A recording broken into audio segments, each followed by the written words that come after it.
My name is Katie Seal, and I am the coordinator of the Rolla and Springfield Research Centers of the State Historical Society of Missouri. As you are about to see, 1976 was a wonderful year for our community as the nation celebrated its bicentennial. Under the direction of Ford Hughes, over 100 local citizens were about to take the stage for some old-fashioned entertainment.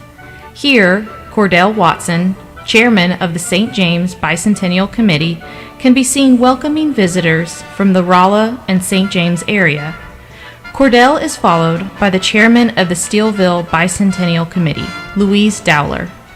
Louise is seen here already in costume as a wedding dancer and townsperson.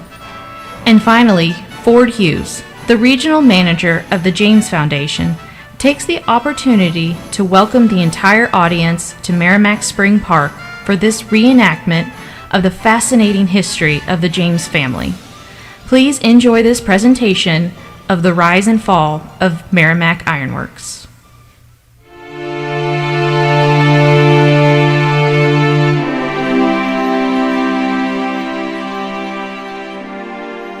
The pageant opens with Thomas James sitting by a desk, reading a newspaper from the West. The story tells of the Great West, that the government plans to open up for settlers. One place, in particular, was a place called St. Louis, in a new state called Missouri. According to reports, timber, land, water, and minerals were there for the taking. In early 1800, located in the Ozark Mountains, in the midwestern portion of North America, there was a spring called Maramec in the valley of the Maramec. The land here was rough, steep with hills and valleys. Timbers grew so high that they reached the sky, and the forests abound with all sorts of wild game. The inhabitants of this magnificent land were tribes of the Osage Indians called Shawnees. Several trading posts were established along the trail that led from St. Louis and St. Genevieve to the Great Southwest. This trail later became known as Highway 8, which runs between Steelville and Maramec, and Interstate 44, which runs to the southwest. Traders and Indians moved to and fro along this muddy trail, and in doing so, passed by the great spring, Maramec. Several years later, here in this wonderland of nature, lived Chief Mahataka and his family. The chief, through friendly traders and passers-by, had learned that the government back east had introduced a bill which would open lands for settlement to white people.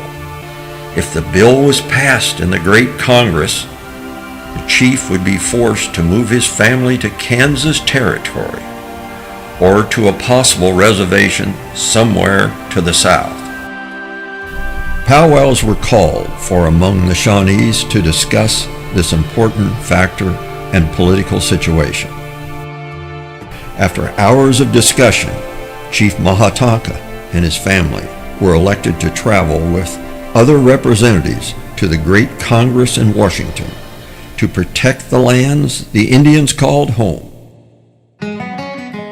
On a bright sunny day in June 1824, the chief with his family and two braves loaded their provisions to begin the long trek to Washington, where the chief would speak with the Great White Fathers.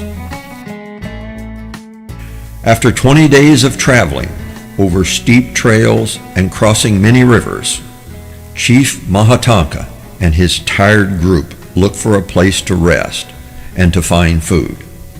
They found such a place in Chillicothe, Ohio, in a beautiful field near an iron furnace, Brush Creek.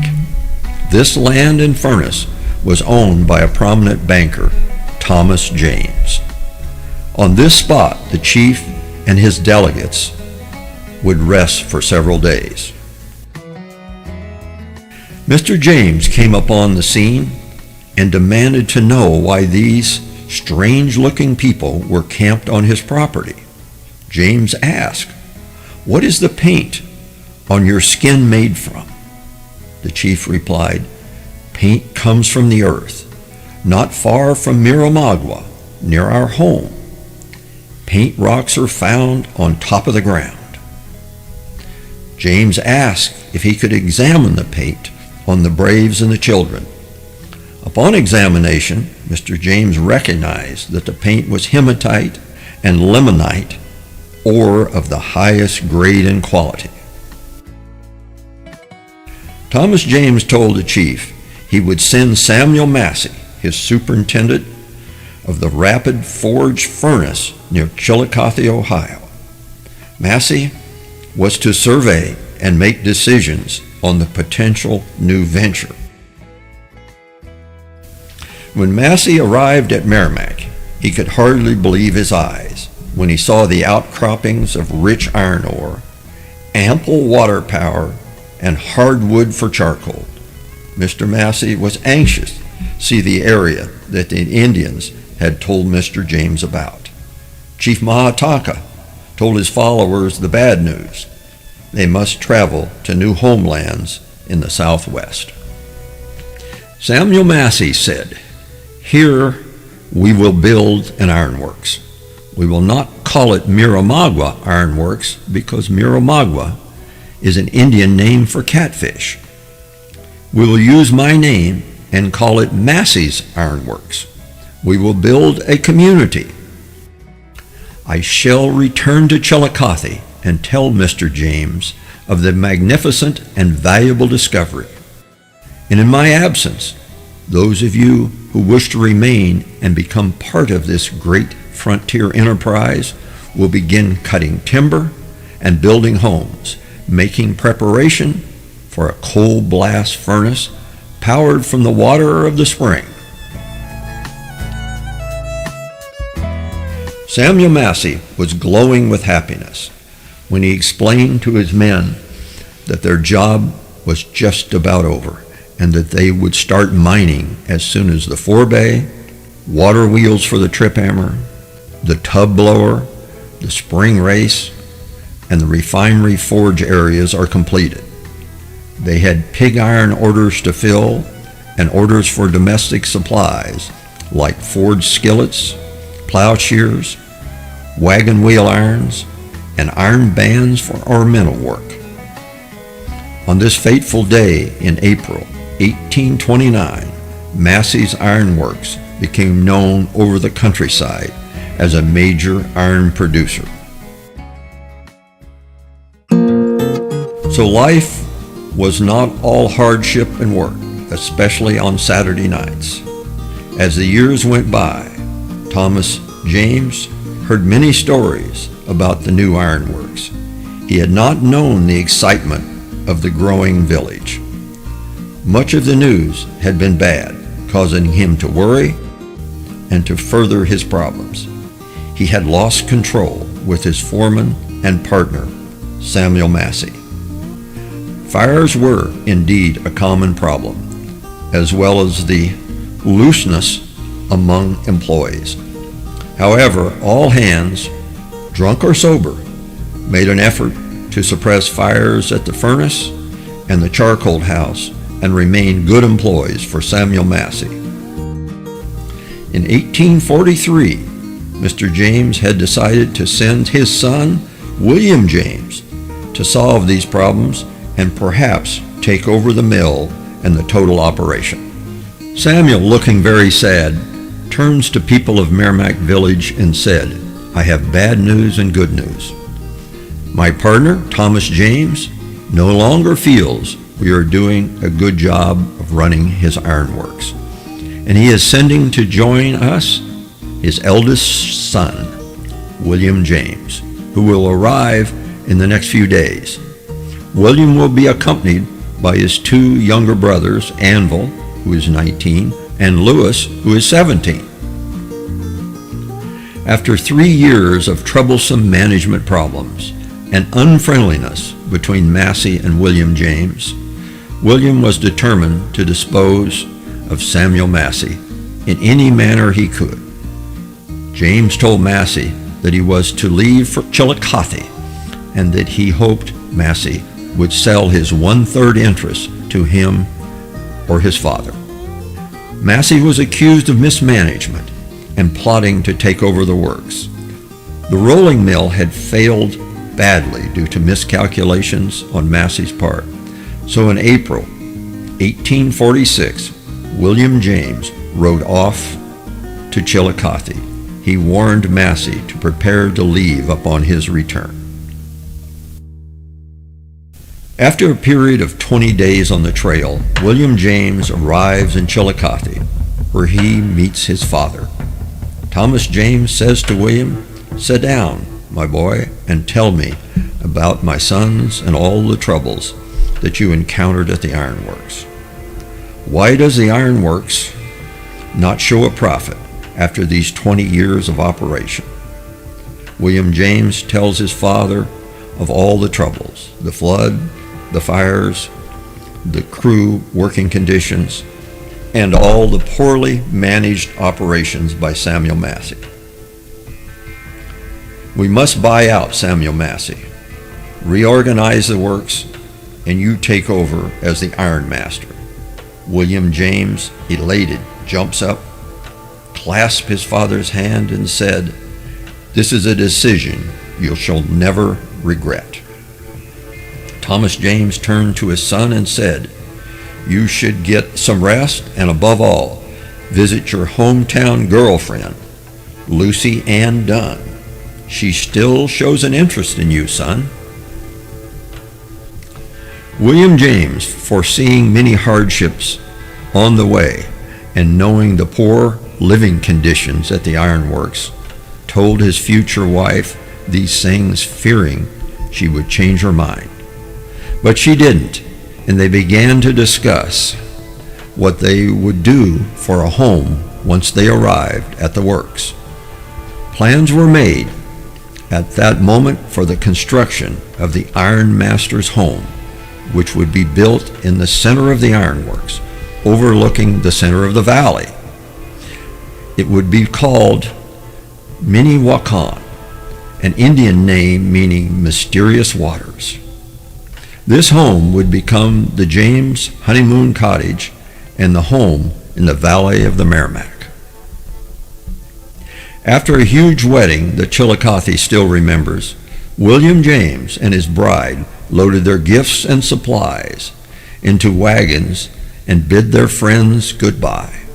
They began their long trip to the new home at the ironworks in the land of the Osage in the valley of the Maramec. William and his bride greeted all the people at the store who had arrived to see them. Sam Massey, sensing his stay at Maramec was nearing an end, coolly greeted William James and suggested he deposit his bride and meet for consultation on the future of the ironworks.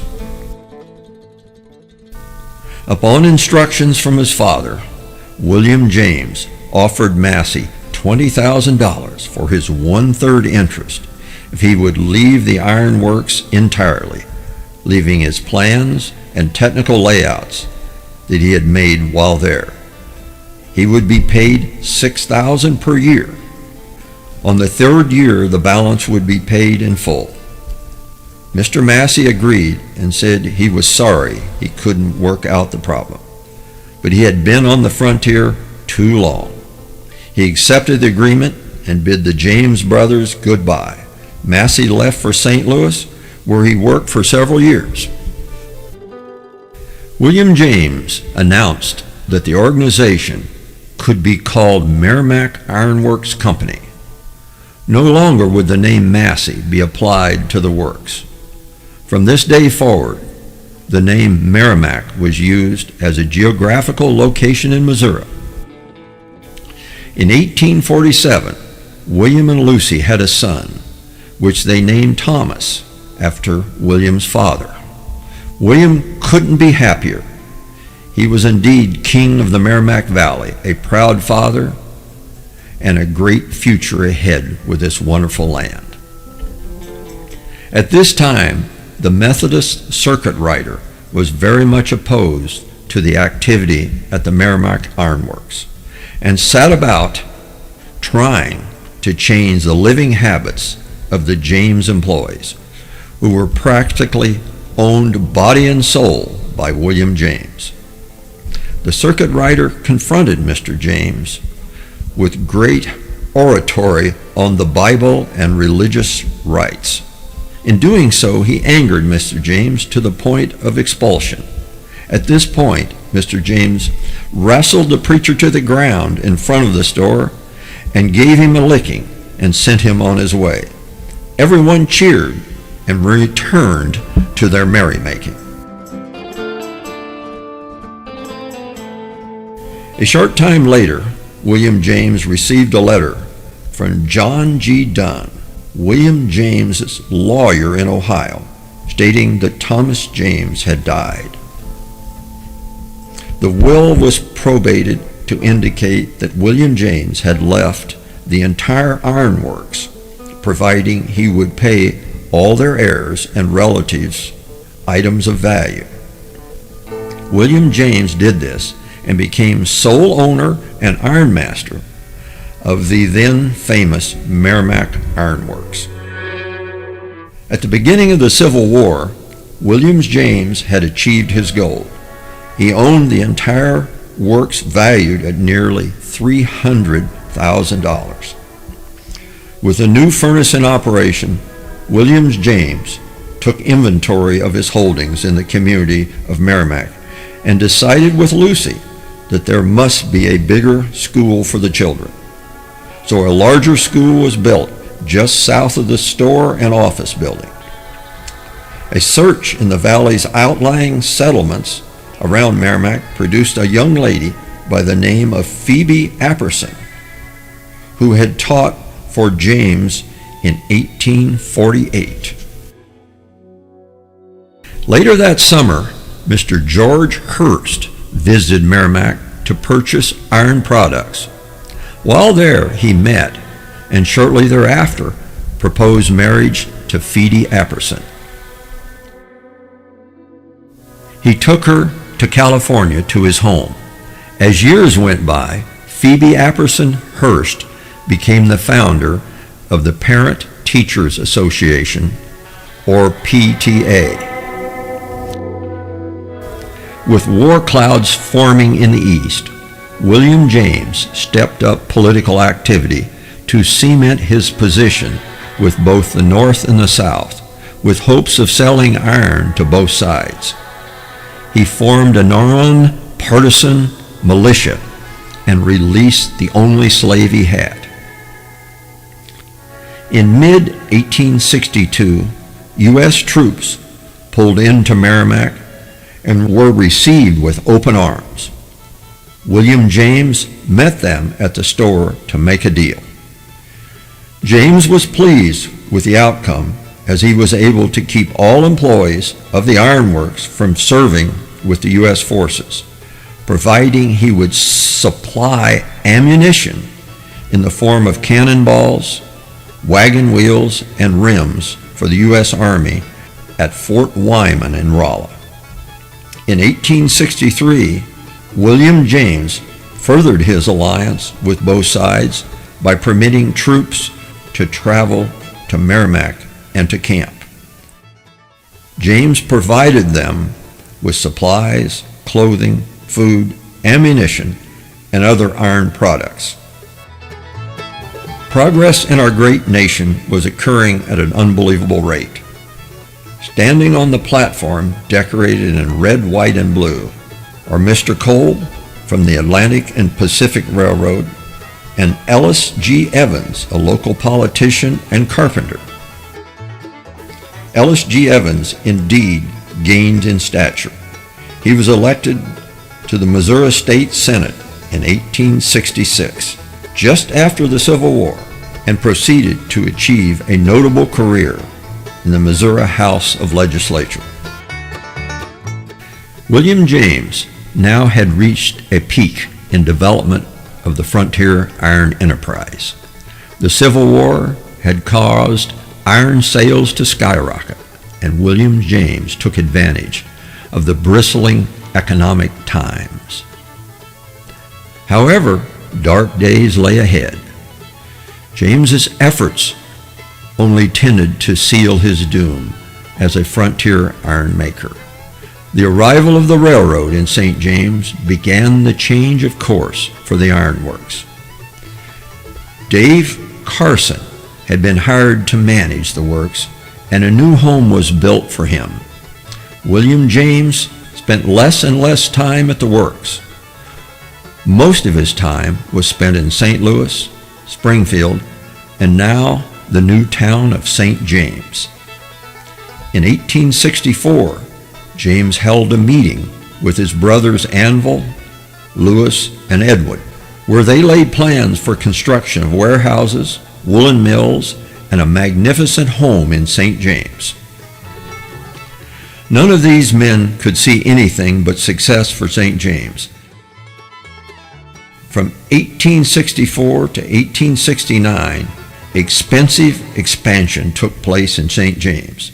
The ironworks grew, and a new iron furnace, the Ozark furnace, was built along the new railroad to Springfield. Late in 1864, Anvil James left the ironworks for the gold fields in California. It was thought that Anvil foresaw the forthcoming disaster. During 1866 to 1867, a new bloomery was built, costing several thousands of dollars. William James and A. Emery constructed a woolen mill at a cost of $20,000 in St. James. William James, Lucy, and their son Thomas and daughter Lucy James moved to the Dunmore Mansion in 1866, even though it was not completed until 1870. His furnace had set a record for the longest blast on record, but now the embers were cool much of the time. Eastern iron markets were gaining sales and finding transportation much to their favor. This caused further worry for James and his frontier furnace. The men all agreed that the only thing left to do was to write script that was redeemable in merchandise at their stores either in St. James or Maramec. This eased tension a bit. So on June 1st, 1869, Maramec script was issued for payment of labor and some debts. Perhaps the growing town of St. James, combined with a railroad, contributed greatly to the downfall of the ironworks. After 1870, many people left the ironworks for other jobs. Conditions at the works became intolerable. Over 200 children died during the 70s and 80s, or during the closing years of the ironworks. Cholera was blamed for much of the problem. James never gave up. He lived lavishly in St. James, continued to invest, and lived beyond his means. One of St. James' first and finest occasions was the marriage of his second child, Lucy James, to Major William A. Rucker, late in 1871. The financial burden fell hard on William James's shoulders. He formed the Maramec Iron Works Company and sold 6,000 shares of stock at $100 each. James faced his people much as he had done in the early years. For the first time, William James realized the end was near. He could not keep the works open much longer. By 1868, the frontier town of St. James had everything it needed except a chapel. James built a chapel as a Union church and dedicated it to the town on July 5th, 1868.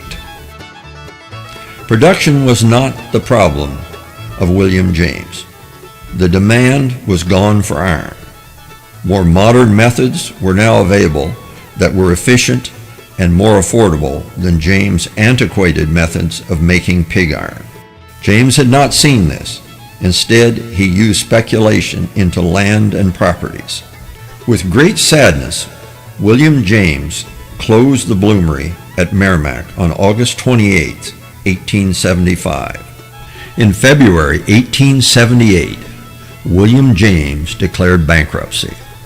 All of his personal property at Maramec was sold on October 22, 1878.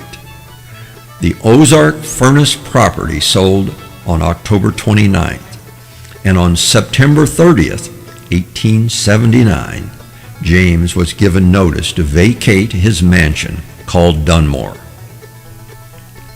On September 13th, 1880, a baby is born.